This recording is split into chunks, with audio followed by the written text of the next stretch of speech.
Biruin mo, palpak ang blood control dito sa ating bansa.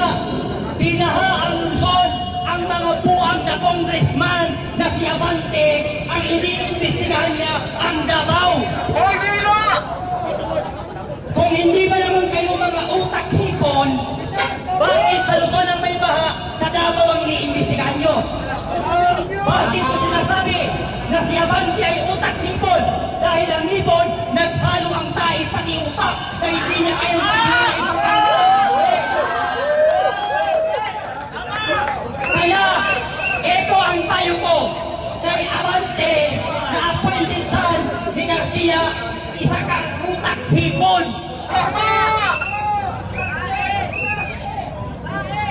Sa kabila ng paghihirap natin mga Pilipino, lumulusog tayo sa baha, hindi tayo makatulog ng maayos. Meron palang mga pamilya, meron palang mga politiko na nagpapaganasa, nagpapakasarap sa kaban ng bayan. Karapatan natin mga Pilipino na ungkatin kung saan napunta ang budget ng flood control.